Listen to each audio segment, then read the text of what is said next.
Hello everyone. Today we will start a new topic, mathematical reasoning. Mathematical reasoning. अच्छा, इस topic के बारे में मैं आपको बताऊं तो ये topic JEE mains point of view से काफी इंपॉर्टेंट टॉपिक है। हर साल एक क्वेश्चन इससे आ ही जाता है और काफी इजी टू स्कोर टॉपिक है। बहुत कम एफर्ट के अंदर आप इस टॉपिक से 4 नंबर स्कोर आसानी से कर सकते हो। इस टॉपिक से जो मोस्ट ऑफ द टाइम जो क्वेश्चन आता है ना, वो अगर 10 क्वेश्चन अगर आए होंगे तो 10 में से 7 बार जो क्वेश्चन आता है वो ट्रुथ टेबल से आता है। अच्छा, ट्रुथ टेबल काफी बच्चों को काफी टफ लगता है ट्रुथ टेबल, क्योंकि वो ऑलरेडी पढ़े होंगे।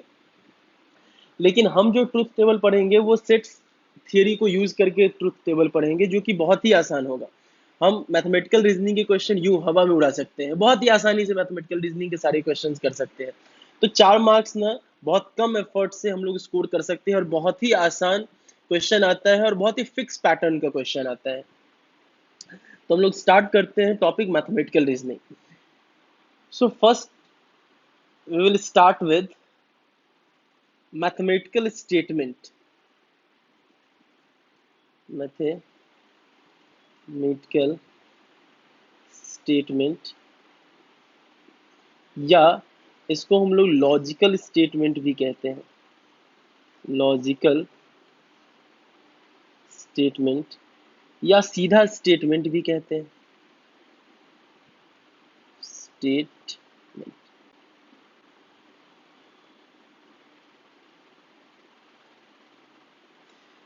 इसका डेफिनेशन हम लोग देखने जा रहे हैं। तो मैथमेटिकल स्टेटमेंट या लॉजिकल स्टेटमेंट और स्टेटमेंट इज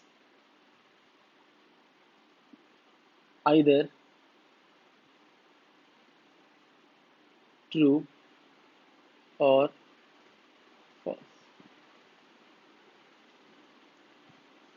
वो स्टेटमेंट जो या तो ट्रू होगा या फॉल्स होगा, उसको हम लोग मैथमेटिकल स्टेटमेंट कहते हैं। तो मैथमेटिकल रीजनिंग के अंदर हम लोग सिर्फ और सिर्फ ये देखना चाहते हैं कि कोई भी स्टेटमेंट को हम लॉजिकली कैसे डिफाइन कर सकते हैं, उसके बारे में हम बात करना चाहते हैं।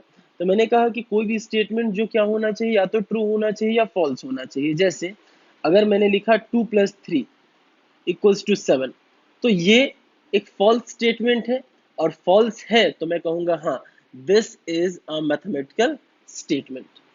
अगर मैंने लिख दिया मान लो 2+3=5, तो ये आपको पता है ये ट्रू स्टेटमेंट है, और ट्रू स्टेटमेंट है इसीलिए ये क्या हो जाएगा, मैथमेटिकल स्टेटमेंट होगा।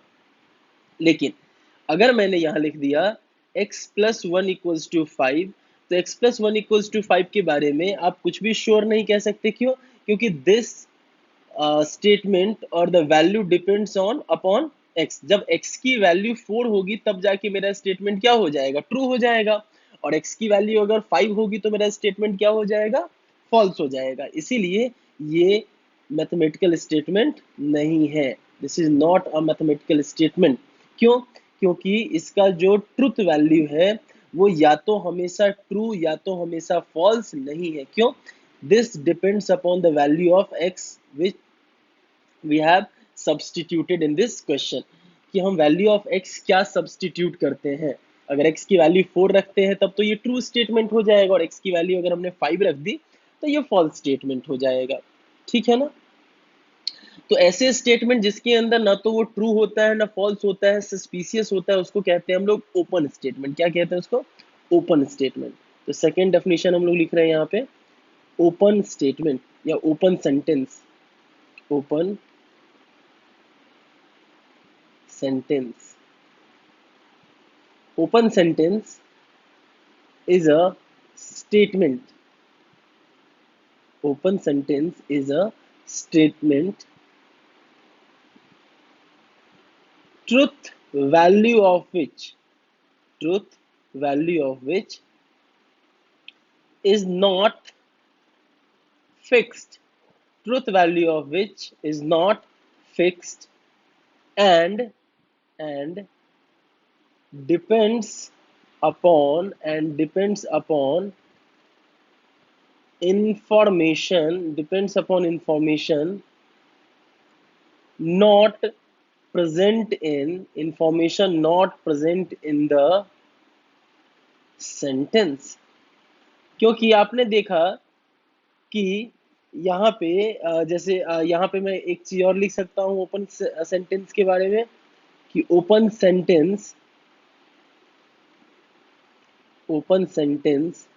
is not open sentence is not considered as open sentence is not considered as mathematical statement। Open sentence को मैथमेटिकल स्टेटमेंट नहीं कहते हैं। क्यों?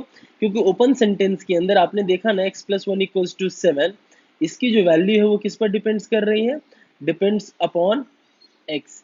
x की वैल्यू आप क्या पुट कर रहे हो उसके कॉरेस्पॉन्डिंग ये सेंटेंस या तो ट्रू होगा या फॉल्स होगा।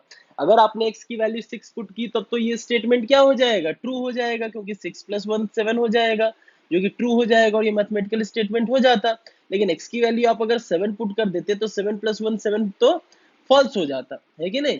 तो इस केस के अंदर ये मैथमेटिकल स्टेटमेंट हो जाता। लेकिन अभी क्या है, ना तो ये ट्रू है ना तो ये फॉल्स है, इसीलिए इसको क्या कहेंगे हम लोग? ओपन सेंटेंस कहेंगे, क्योंकि values depends upon x। Clear है यहां तक?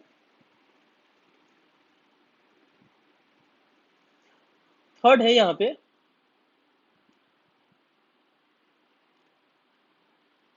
टाइप ऑफ सेंटेंसेस या टाइप्स ऑफ सेंटेंसेस। कितने तरह के सेंटेंसेस होते हैं इसके बारे में हम लोग यहाँ पे देख रहे हैं। सबसे पहला सेंटेंस, अच्छा मुझे यहाँ पर सेंटेंस के बारे में ये पता करना है कि वो मैथमेटिकल स्टेटमेंट है या नहीं, और एक एग्जाम्पल भी देख लेंगे हम लोग, एक एग्जाम्पल, ठीक है? चलो, तो सबसे पहला सेंटेंस जो हम लोग देखने जा रहे हैं वो देखने जा रहे हैं डिक्लेरेटिव। डिक्लेरेटिव डिक्लेरेटिव या असर्टिव। मीन्स आप वो सेंटेंस देखने दीजिए कि हमने चीजों को डिक्लेयर कर दिया। ये डिक्लेरेटिव टाइप का जो सेंटेंस होता है वो मैथमेटिकल स्टेटमेंट की कैटेगरी में आता है। जैसे मान लो मैंने कह दिया कि अर्थ इज क्यूबिकल। अब मुझे पता है अर्थ इज क्यूबिकल वाला जो स्टेटमेंट है वो क्या है? फॉल्स स्टेटमेंट है। तो हमने डिक्लेयर कर दिया कि अर्थ इज क्यूबिकल, तो ये एक फॉल्स स्टेटमेंट है, और ऐसे स्टेटमेंट को हम लोग मैथमेटिकल स्टेटमेंट कह देते हैं, ठीक है ना? ऐसे स्टेटमेंट को हम लोग मैथमेटिकल स्टेटमेंट कह देते हैं। तो declarative statement are considered as mathematical statement. Second second is imperative. Imperative या कहते हैं हम लोग कमांड या रिक्वेस्ट। आपने क्या किया? किसी चीज के लिए रिक्वेस्ट किया या कमांड दिया आपने, इसको आप क्या कहते हो? कि मैथमेटिकल स्टेटमेंट नहीं है। जैसे मैंने किसी को कमांड दिया गेट आउट, तो ये मैथमेटिकल स्टेटमेंट कंसीडर नहीं किया जाता है। थर्ड थर्ड मैंने कहा एक्सक्लामेटोरी। एक्सक्लामेटोरी या रिएक्टिव टाइप का जो सेंटेंस होता है उसको भी हम मैथमेटिकल स्टेटमेंट कंसीडर नहीं करते हैं। जैसे व्हाट अ डे, जैसे मैंने बहुत अचानक से कहा what a day, what a beautiful day या व्हाट अ डे कह दिया, तो ये बहुत रिएक्टिव टाइप का स्टेटमेंट है ना, इसको हम लोग मैथमेटिकल स्टेटमेंट कंसीडर नहीं करते हैं। Next, fourth fourth is interrogative. Interrogative या क्वेश्चनिंग। इंटेरोगेटिव या क्वेश्चनिंग, इसको भी मैथमेटिकल स्टेटमेंट कंसीडर नहीं करते हैं। जैसे आपसे मैंने पूछ दिया वेयर आर यू गोइंग, आपसे ने पूछ दिया वेयर आर यू गोइंग, तो इन सबको मैथमेटिकल स्टेटमेंट कंसीडर नहीं करते हैं। तो देखो जेई के अंदर ये क्वेश्चन नहीं आएगा। जेई के अंदर आपसे वो सेंटेंस के बारे में नहीं पूछेगा कि बताओ ये मैथमेटिकल स्टेटमेंट है कि नहीं, या ये किस कैटेगरी का मैथमेटिकल स्टेटमेंट है, ये क्वेश्चन नहीं आएगा। ये तो बस मैं आपके इंफॉर्मेशन के लिए ये बता दिया हूँ कि ऐसे ऐसे स्टेटमेंट्स होते हैं। चलो तो कुछ क्वेश्चंस इससे रिलेटेड कम से कम कर लेते हैं हम लोग। तो आपको यहाँ पे क्या बताना है, कुछ क्वेश्चंस कर लेते हैं, फिर उसके बाद आगे हम लोग देखेंगे। आपको बताना है which of the following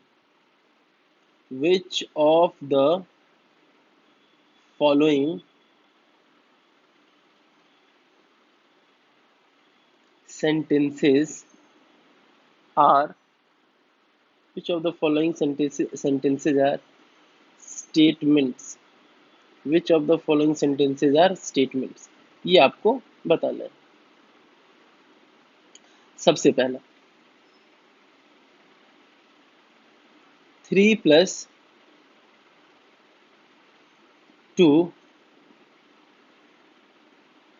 = 5, 3 + 2 = 5।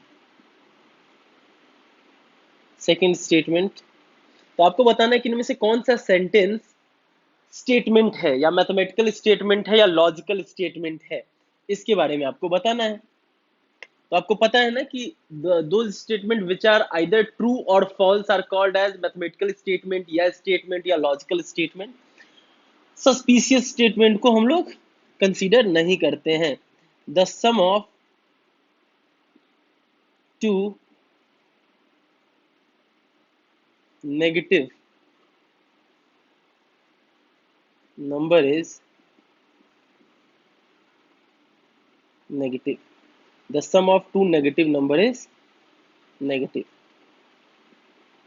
Third is every square is a rectangle. Every square is a rectangle. Fourth,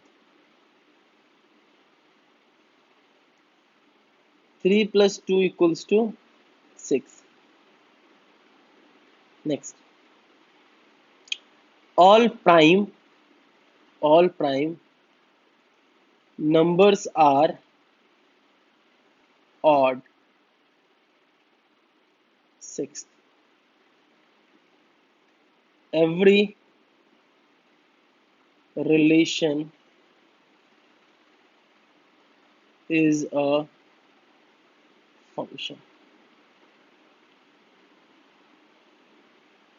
Every relation is a function. Seventh,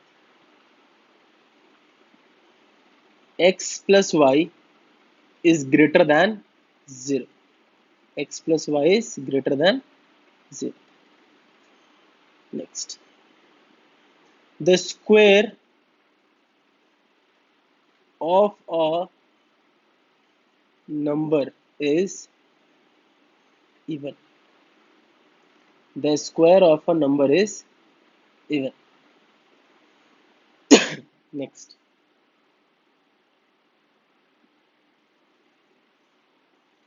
give me a glass of water. Give me a glass of water. 10th, is every set finite? Is every set finite? Next, how beautiful. How beautiful. 12,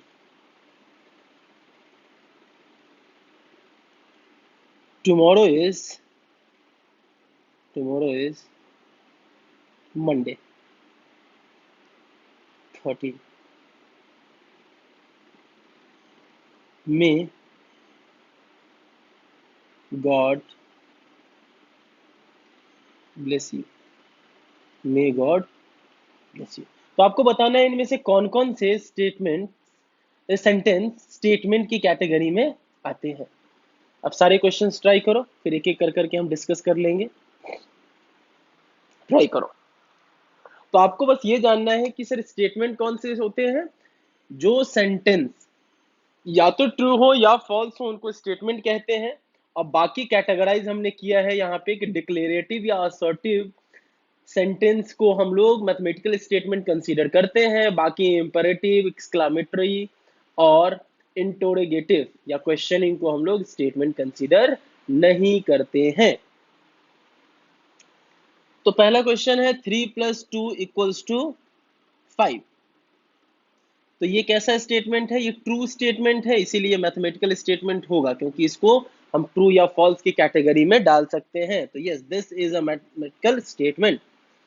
second, the sum of two negative number is negative. हाँ, बिल्कुल सही बात है, negative number का सम तो negative होता है, ये ट्रू स्टेटमेंट है। तो ट्रू स्टेटमेंट होने के कारण इसको मैथमेटिकल स्टेटमेंट में हम कंसीडर कर सकते हैं। तो मैथमेटिकल स्टेटमेंट है ये।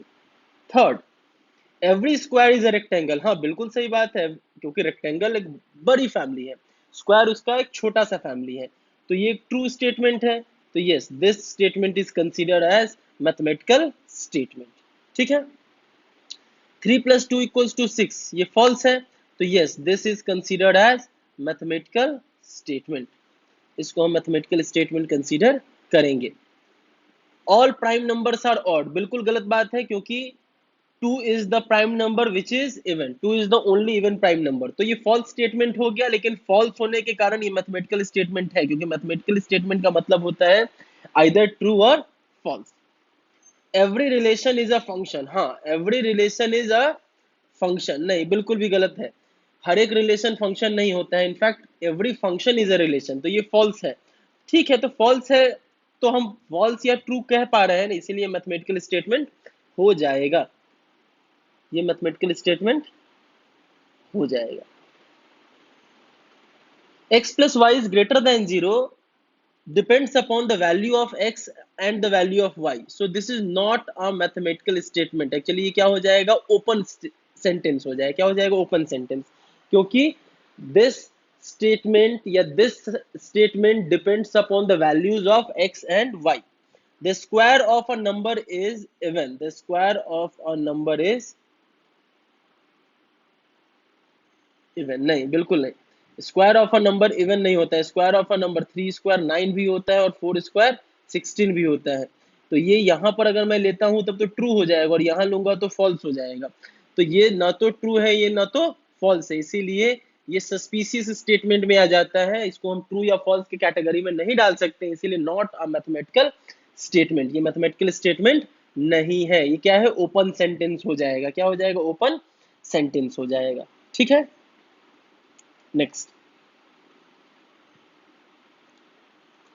Give me a glass of water. तो ये क्या हो गया? रिक्वेस्ट हो गया। ये क्या हो गया? रिक्वेस्ट हो गया ना। तो ये रिक्वेस्ट हो गया। तो रिक्वेस्ट या कमांड को हम लोग मैथमेटिकल स्टेटमेंट नहीं कहते हैं। तो ये मैथमेटिकल स्टेटमेंट नहीं है, क्योंकि ये रिक्वेस्ट हो गया। ठीक है ना?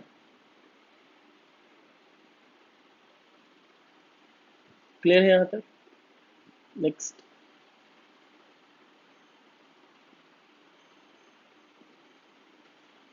Is every set is finite. तो ये इंटरोगेटिव हो गया। इंटरोगेटिव को हम लोग मैथमेटिकल स्टेटमेंट नहीं कहते हैं। ठीक है। हाउ ब्यूटीफुल भी इंटरोगेटिव हो गया, इसीलिए इसको मैथमेटिकल स्टेटमेंट हम लोग नहीं बोलेंगे। ऊपर हमने देखा है tomorrow is Monday, tomorrow is Monday. तो टुमारो इज मंडे भी मैथमेटिकल स्टेटमेंट की कैटेगरी में नहीं आएगा। कभी भी किसी भी स्टेटमेंट के अंदर टुडे, टुमारो, यस्टरडे, किसी भी स्टेटमेंट के अंदर टुडे, टुमारो और यस्टरडे अगर आ जाए तो मैथमेटिकल स्टेटमेंट नहीं होता है। कभी भी टुडे, टुमारो और यस्टरडे अगर आ जाए तो मैथमेटिकल स्टेटमेंट नहीं होता है। ठीक है, इस चीज को ध्यान रखेंगे। नेक्स्ट, ये एक्सक्लामेटरी हो गया, मे गॉड ब्लेस यू। तो ये भी मैथमेटिकल स्टेटमेंट नहीं होगा। ठीक है, तो ये क्वेश्चंस कभी भी जेई में नहीं आएगा। बस ऐसे ही आपके नॉलेज के लिए मैंने बता दिया कि ऐसे ऐसे क्वेश्चंस पूछे जा सकते हैं स्टेटमेंट से रिलेटेड। क्लियर है यहाँ तक? सबको क्लियर होगा, कोई भी डाउट इसके अंदर होना नहीं चाहिए। नेक्स्ट, यहां से जो हम लोग पढ़ने वाले हैं ना, ये अब बहुत काम का है। तो सबसे पहले हम लोग यहां से देखने वाले हैं लॉजिकल कनेक्टिव्स। लॉजिकल कनेक्टिव्स, या सीधा इसको हम लोग कनेक्टिव्स भी कह देते हैं। लॉजिकल कनेक्टिव्स या कनेक्टिव्स भी कह देते हैं। मतलब दो स्टेटमेंट को हम लोग अब कनेक्ट करने वाले हैं। तो लॉजिकल कनेक्टिव्स या connectives are used to join two simple या सिंपल को हम लोग कंपोनेंट भी कहते हैं, टू सिंपल या कंपोनेंट स्टेटमेंट्स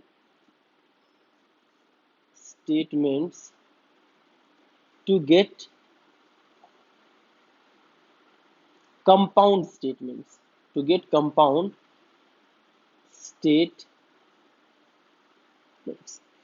तो यहां से मैंने क्या कहा कि आपको दो सिंपल स्टेटमेंट को ज्वाइन करके आपको क्या लाना है, कंपाउंड स्टेटमेंट लाना है। तो उसके लिए आपको कनेक्ट तो करना होगा ना, एंड द वर्ड या the connectives which are used are known as logical connectives, या सीधा कनेक्टिव्स भी हम उसको कह देते हैं। क्या कह देते हैं, या तो सीधा कनेक्टिव कहते हैं या लॉजिकल कनेक्टिव्स कह देते हैं। जैसे एक एग्जांपल लेता हूं, रमेश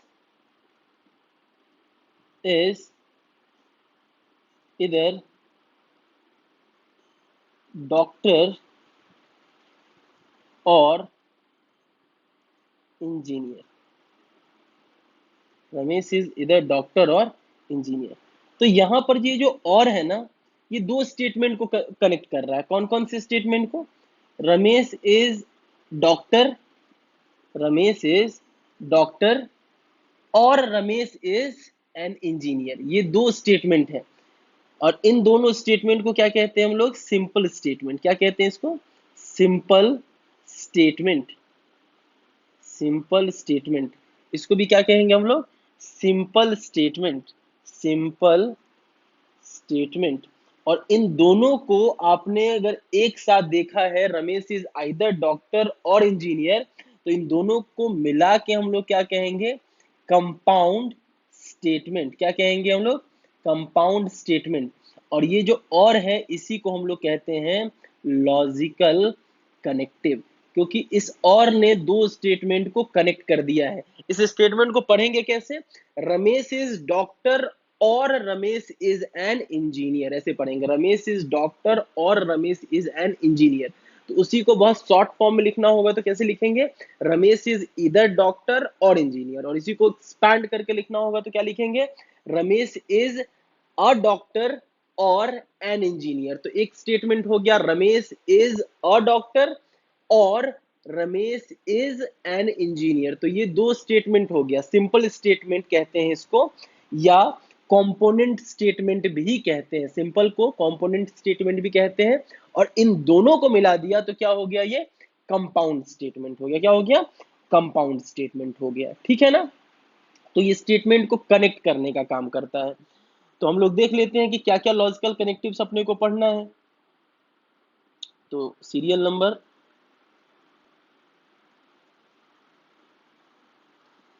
यहां हम लोग लिख लेते हैं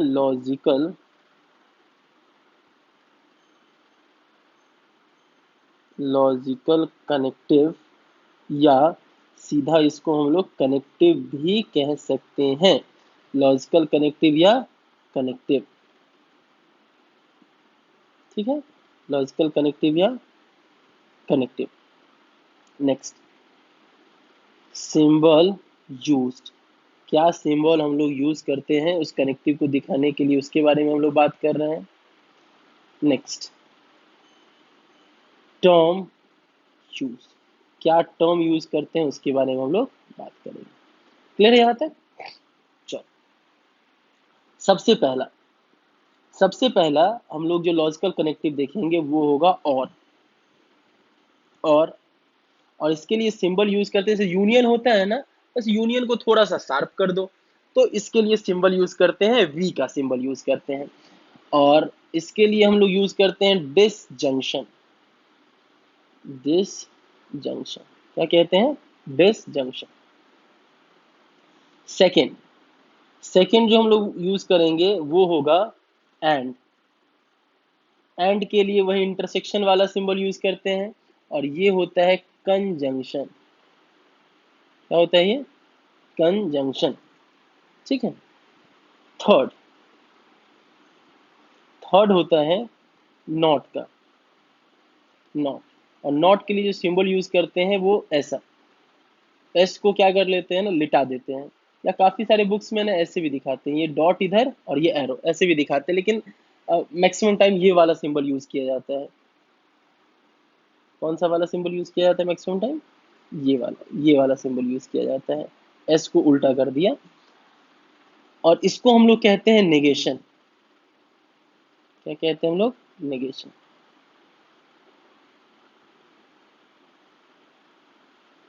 ठीक है ना। उसके बाद नेक्स्ट है अपने पास फोर्थ। फोर्थ है अपने पास if dot dot dot dot then. इसको हम लोग एरो से दिखाते हैं, और इसको कहते हैं हम लोग इम्प्लीकेशन। इम्प्लीकेशन, इसको कहते हैं हम लोग क्या? इम्प्लीकेशन। और फिफ्थ, फिफ्थ है अपने पास if and only if. If and only if, इसको ऐसे भी दिखाते हैं आई डबल एफ से, और double arrow, I double F double arrow. और इसको कहते हैं हम लोग डबल इम्प्लीकेशन। डबल इम्प्लीकेशन, ये सिंगल एरो को इम्प्लीकेशन, और इसको कहते हैं हम लोग डबल इम्प्लीकेशन। ठीक है ना। अच्छा, इन कनेक्टिव्स के बारे में एक चीज मैं आपको और बता दूं कि not is the only unary, this is the only unary connective.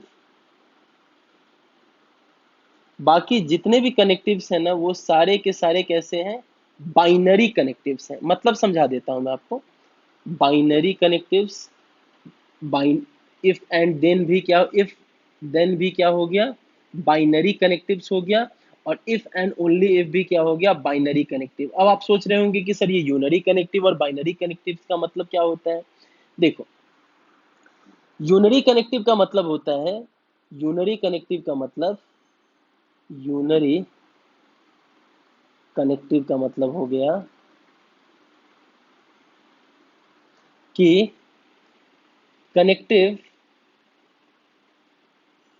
Connective used, connective used with single component, connective used with single component statement।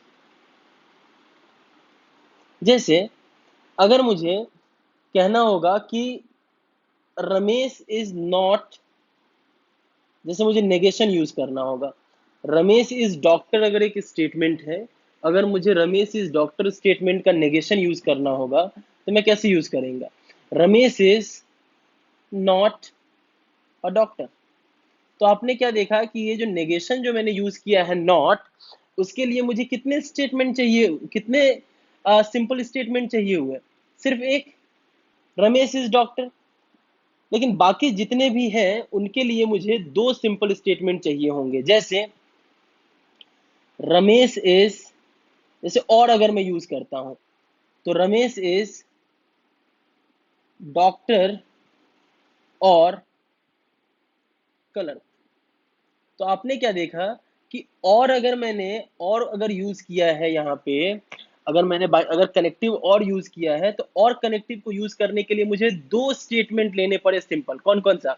Ramesh is doctor और रमेश इज कलर। ये कैसे लिखा होगा? ये ऐसे लिखा होगा।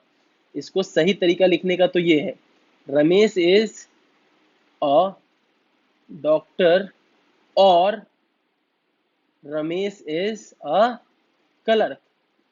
तो आपने देखा कि दो सिंपल स्टेटमेंट को मिला के एक कंपाउंड स्टेटमेंट मिला है, और उन दोनों को कनेक्ट कौन किया है? कनेक्टिव और ने कनेक्ट किया है। तो इसीलिए इसको कहते हैं हम लोग बाइनरी कनेक्टिव कहते हैं, क्योंकि इसको, इस कनेक्टिव को यूज करने के लिए कम से कम दो सिंपल स्टेटमेंट तो चाहिए ही होंगे। लेकिन नॉट को यूज करने के समय हमको दो की जरूरत नहीं है, सिर्फ एक अपने पास सिंपल स्टेटमेंट से ही काम चल जाएगा। ये बात समझ में आई? ये चीज अपने को समझना पड़ेगा। क्लियर है यहाँ तक?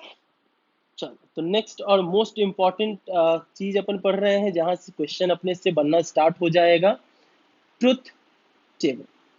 ट्रुथ टेबल आपने बनाया होगा जब गेट पढ़ा होगा उसके अंदर, क्लास 12 के अंदर, सेमीकंडक्टर के अंदर, तो आपने वहां पे बनाया होगा। ट्रुथ टेबल क्या होता है? तो truth table of a compound truth table of a compound statement is is its truth value its truth value under under different different possible cases, under different possible cases of truth value of its simple या component statement. समझा देता हूं मैं कि मतलब क्या हुआ इसका। ये तो डेफिनेशन हो गया, समझो। मैं एक बार समझाता हूँ कि एग्जांपल लेके समझाता हूँ, फिर डेफिनेशन पे आ जाएंगे हम लोग। जैसे मैंने कहा कि रोहन इज अ डॉक्टर और रोहन इज एन इंजीनियर। तो एक तो तरीका है ये लिखने का, या मैं ऐसे भी लिख सकता हूँ रोहन इज अ डॉक्टर और इंजीनियर, ये भी तो लिख सकता हूँ। उतना लंबा लिखने की जरूरत नहीं है ना। रोहन इज अ डॉक्टर और रोहन इज एन इंजीनियर लिखने से ज्यादा अच्छा है कि रोहन इज अ डॉक्टर और इंजीनियर। लिख सकता हूं मैं इसको। अच्छा, आप एक बात बताओ कि जब कभी भी और यूज करते हैं तो हमने सेट्स के अंदर पढ़ाया है कि अगर मैं कहूं कि आई एम इन इंडिया और अमेरिका, का मतलब क्या हुआ कि इन दोनों में से कोई एक सही हो जाए तो मेरा काम हो जाएगा। मैं या तो इंडिया में हूं या अमेरिका में हूं, इन दोनों में से कहीं एक जगह होऊंगा तो मेरी बात सही हो जाएगी। तो रोहन इज अ डॉक्टर और इंजीनियर में कोई भी एक स्टेटमेंट सही हो गया तो मेरा काम हो जाएगा। तो either one component statement true हो जाएगा, कोई भी एक कंपोनेंट स्टेटमेंट ट्रू हो जाएगा, ट्रू होना चाहिए। Either one component statement true implies हमारा जो कंपाउंड स्टेटमेंट हो जाएगा भी क्या हो जाएगा, ट्रू हो जाएगा। क्योंकि या तो वो डॉक्टर हो या इंजीनियर हो, दोनों में से कुछ भी हो मेरा काम हो जाएगा, है ना। नेक्स्ट, मैंने कहा कि Rohan is a doctor and engineer. तो मैंने कहा कि आई एम इन इंडिया और अमेरिका, तो एंड का मतलब क्या होता है, साइमल्टेनियस अकरेंस। तो इस चीज को सही होने के लिए दोनों के दोनों कंपोनेंट स्टेटमेंट को क्या होना पड़ेगा, ट्रू होना पड़ेगा। मतलब कि बोथ कंपोनेंट स्टेटमेंट, दोनों के दोनों कंपोनेंट स्टेटमेंट ट्रू होंगे, तभी जाके मैं क्या कहूंगा कि मेरा कंपाउंड स्टेटमेंट क्या होगा, ट्रू होगा। मेरा कंपाउंड स्टेटमेंट क्या होगा, ट्रू होगा। और ये ऑब्वियस सी चीज है, ये सेट्स के अंदर हम पढ़ चुके हैं कि और का मतलब होता है कि दोनों में से कोई एक चीज सही हो जाए तो वो सही माना जाता है, और एंड का मतलब होता है कि दोनों की दोनों चीज क्या होनी चाहिए, सही होनी चाहिए। तो हम क्या करते हैं ना कि ट्रुथ टेबल बनाते हैं। जैसे मैंने कहा कि मेरे पास दो स्टेटमेंट हो गए, एक रोहन इज अ डॉक्टर, इस सिंपल स्टेटमेंट को मैंने नाम दे दिया पी, और रोहन इज एन इंजीनियर, इसको नाम दे दिया मैंने क्यू। देखो ये सीधा इंजीनियर नहीं लिखा हुआ है, ये एक स्टेटमेंट था कि रोहन इज अ डॉक्टर, ये एक स्टेटमेंट हो गया जिसका नाम मैंने दे दिया कि पी, और रोहन इज एन इंजीनियर, उसका नाम मैंने क्या दे दिया, क्यू। तो मैंने कहा कि P और Q दो मेरे पास स्टेटमेंट है और उनके बीच में क्या लगा हुआ है, एंड लगा हुआ है।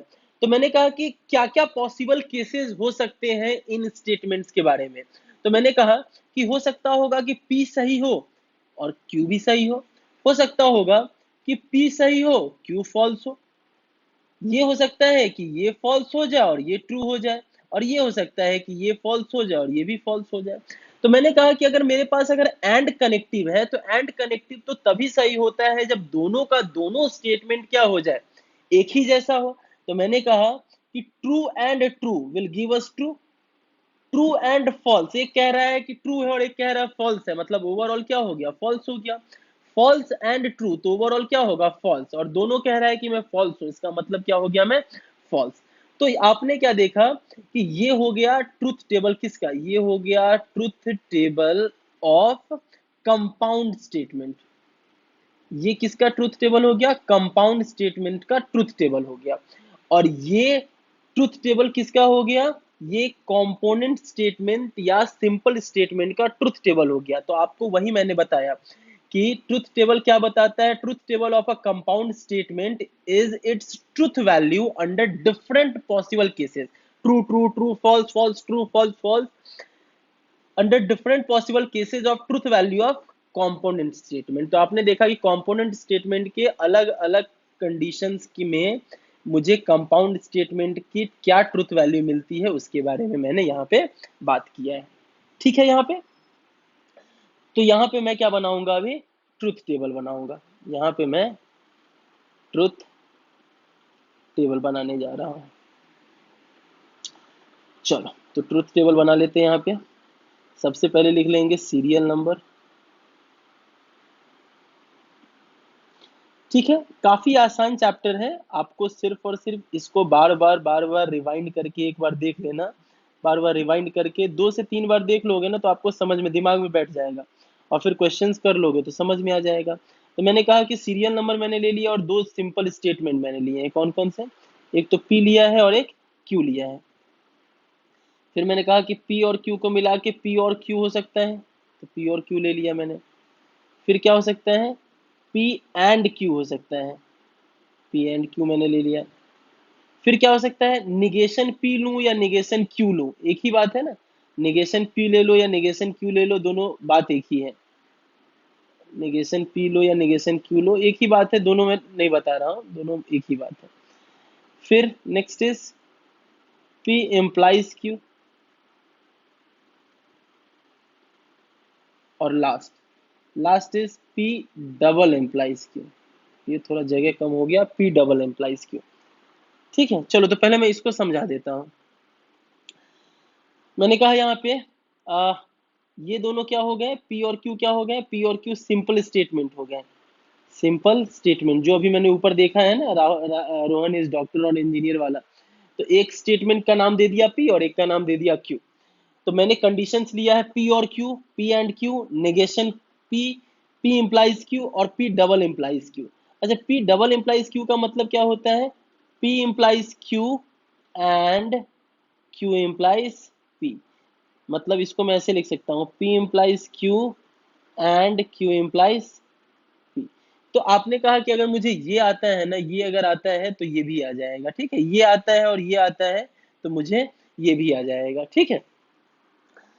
तो मैंने कहा कि सीरियल नंबर में ले लेता हूँ 1 2 3 एंड 4, केसेस बना लेता हूँ, true true, true false, false true और फॉल्स फॉल्स, ये केसेस मैंने यहाँ पे बना लिया। अभी यहाँ पे आप सोच रहे होगे कि सर लेकिन 2 से ज्यादा अगर स्टेटमेंट हुए तब कैसे करेंगे, 2 से ज्यादा स्टेटमेंट अगर होंगे तब तो बहुत आसान है। जैसे सेट्स के अंदर हम क्या करते थे, 2 से ज्यादा सेट्स होता था तो हम क्या करते थे कि इसको मैं एक क्या करूंगा, इस स्टेटमेंट को अलग से मैं नाम दे दूंगा टी, टी इंटरसेक्शन क्या हो जाएगा, टी एंड आर हो जाएगा। तो आपने क्या देखा कि 3 वाले कंपोनेंट स्टेटमेंट को मैंने 2 में कन्वर्ट कर दिया। तो जैसे हम सेट्स के अंदर काम करते थे वही काम यहाँ पर भी करेंगे, 2 से ज्यादा होगा 3 4 5 तो उनको छोटा करके हम 2 के अंदर लेके आ जाएंगे, ठीक है। तो मैंने कहा कि P और Q, P और Q में क्या होता है कि P और Q में से दोनों में से कोई एक सही हो जाए तो ट्रू और ट्रू इज ट्रू, ट्रू और फॉल्स कोई एक सही हो जाए तो ट्रू हो गया, फॉल्स और ट्रू कोई एक सही हो जाए तो ट्रू हो गया, फॉल्स और फॉल्स क्या हो गया, फॉल्स हो गया। पी एंड क्यू का मतलब क्या होता है, पी एंड क्यू का मतलब कि दोनों के दोनों क्या होने चाहिए, ट्रू होने चाहिए। अगर दोनों के दोनों ट्रू नहीं है तब वो क्या हो जाएगा, फॉल्स हो जाएगा। नेगेशन पी मतलब पी का उल्टा, यहाँ ट्रू था तो यहाँ फॉल्स हो जाएगा, यहाँ ट्रू था तो यहाँ फॉल्स हो जाएगा, यहाँ फॉल्स था तो यहाँ ट्रू हो जाएगा और यहाँ फॉल्स था तो यहाँ ट्रू। नेगेशन पी का मतलब होता है पी का उल्टा। Next, P implies Q, P implies Q का मतलब होता है, पी इंप्लाइज क्यू का मतलब होता है कि if P then Q, P implies Q का मतलब क्या होता है, if P then Q। ये थोड़ा सा ना समझने में ना काफी ट्रिकी होता है, तो आप क्या करना, मैं थोड़ा सा समझाने की कोशिश करता हूँ, अगर समझ में आया तो बहुत अच्छी चीज है, नहीं समझ में आया ना तो अब याद कर लेना, सिर्फ एक ही केस ये याद रखना होगा, ठीक है।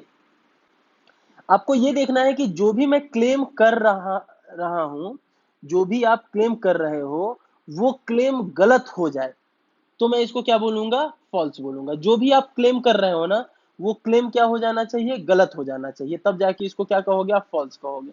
तो मैंने कहा इफ पी देन क्यू, इसको क्या कहेंगे, पी इंप्लाइज क्यू। ऐसे लिख लेते हैं, थोड़ा सा जगह दे के लिख लेते हैं, यहाँ लिख लेता हूं मैं, इफ पी देन क्यू, इसको क्या लिखते हैं हम लोग, पी इंप्लाइज क्यू। मैंने कहा कि चार केसेस बना लेते हैं, मैंने कहा कि ट्रू ट्रू, फिर ट्रू फॉल्स, और फिर फॉल्स ट्रू, और फिर फॉल्स फॉल्स। तो आपने कहा कि इफ P इज ट्रू, देखो इफ P देन Q का मतलब है कि आपने ये अज्यूम किया हुआ है कि P हो चुका है। If P then Q means P has already occurred, then we are interested to talk about Q, या we are interested to think about Q। P has already occurred। तो पहले में क्या कह रहा है ये, पहले में मेरे से कह रहा है कि P has already true, then Q is true। Means इसका मतलब हुआ कि ट्रू, हाँ P ट्रू है तो Q के ट्रू हो, P ट्रू है तब Q ट्रू हो, तो इसका जो ट्रूथ वैल्यू होगा वो क्या होगा, बिल्कुल सही है। अगर P ट्रू है, P सही कह रहा है और Q भी सही कह रहा है तो ओवरऑल वो बात क्या हो गई, सही हो गई। नेक्स्ट, उसने कहा कि P ने ट्रू कहा एंड F क्या हो गया, फॉल्स हो गया।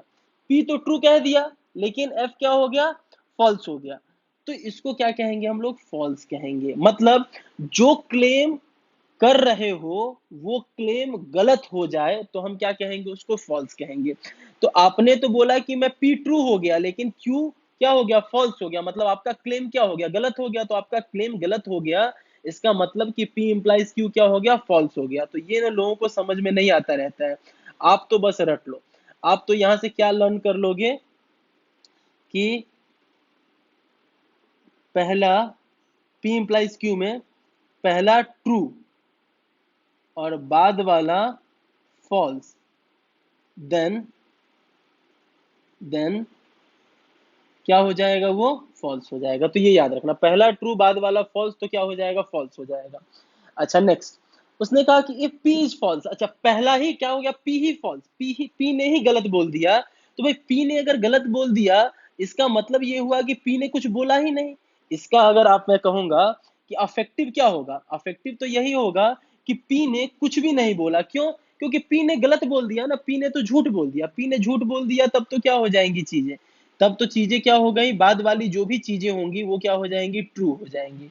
तो याद रखना P इंप्लाइज Q के अंदर सिर्फ एक केस फॉल्स का आता है। कौन सा केस फॉल्स का आता है, जब पहला वाला ट्रू हो जाए और दूसरा वाला फॉल्स हो जाए तो वो केस फॉल्स का आता है, बाकी का सारा केस किसका आता है, ट्रू का आता है।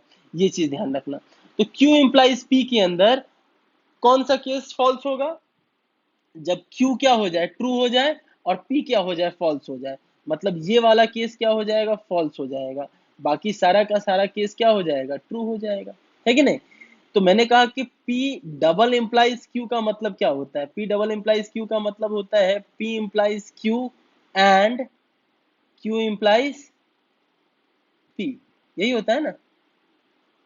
तो मैंने यहां से क्या कहा, इसको थोड़ा सा और नजदीक लेके आता हूं।